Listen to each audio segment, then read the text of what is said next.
Today I decided to conduct some survey online and see what kind of leadership do Africans really want. Now, when I was doing that, I asked a very simple question. Assuming that Africa is supposed to have a president, then who should be the African president? Actually, I went ahead to be detailed and asked that perhaps if it's a serving president, which president is this that Africa can prefer? Most people, not just from Kenya, across the African continent, were suggesting Ibrahim Traore from Burkina Faso. This is just Captain Ibrahim Traore.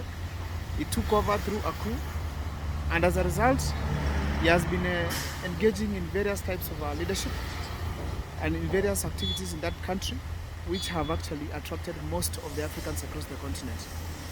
Not just the continent, even across the world. Then I asked myself then, why is it that other African leaders are not emulating what this gentleman wants? But let me just talk about Ibrahim Traore, the type of leadership that he's showing.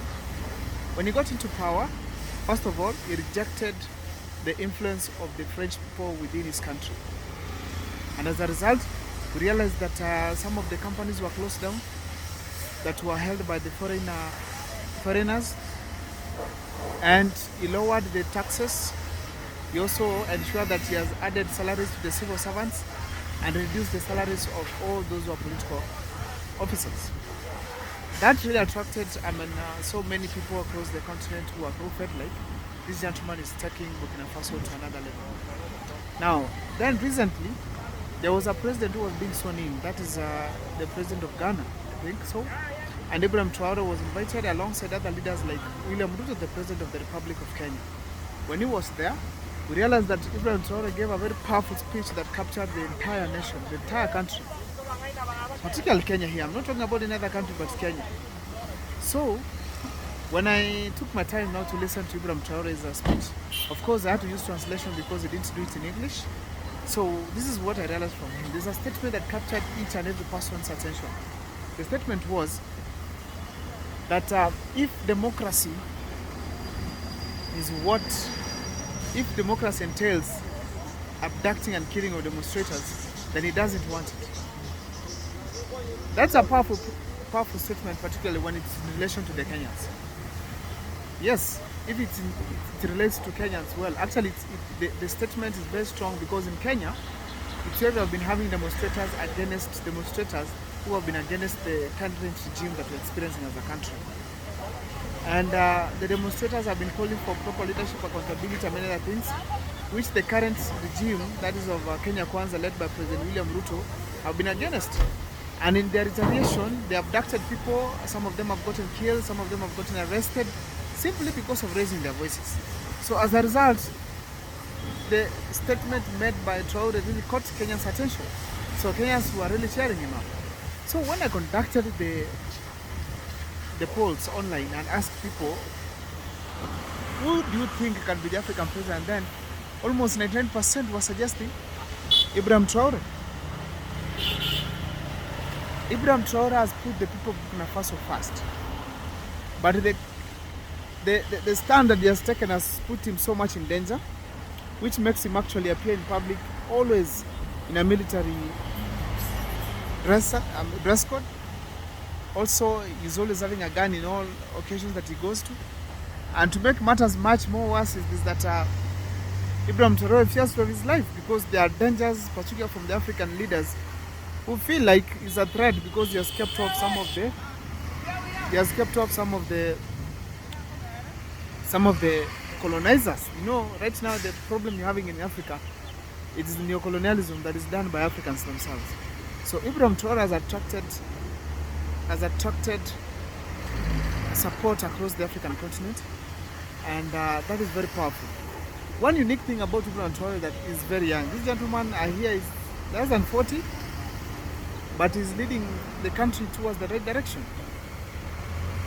Though we've had some challenges that he has experienced, but so far, so good. We hope that he's going to maintain the type of leadership that is showing Africa, and that is at least going to ensure that Burkina Faso has led by example, because the best thing that we can have, it's showing the rest of the world that at least Africa can stand by its own. That is very important. Sorry about that. I was just somewhere here and motorbike decided to stop next to me and then make such a sharp route. But anyway, it's normal on our Kenya roads. So therefore, I'm simply saying that Ibrahim Traore has attracted support across the African continent, and it's high time Africans, particularly the African leaders, can at least concentrate on the African needs and the African power. Because why should you believe that you must get money from IMF for us to develop as a country? Yet we have so many minerals like in DRC that we can be able to sell and get the same money, even more, even 10 times, 100 times more than what we can borrow. Why don't we come together and create these markets? Sell to these people who feel that they can give us loans. At least we sell these minerals that we have as a continent.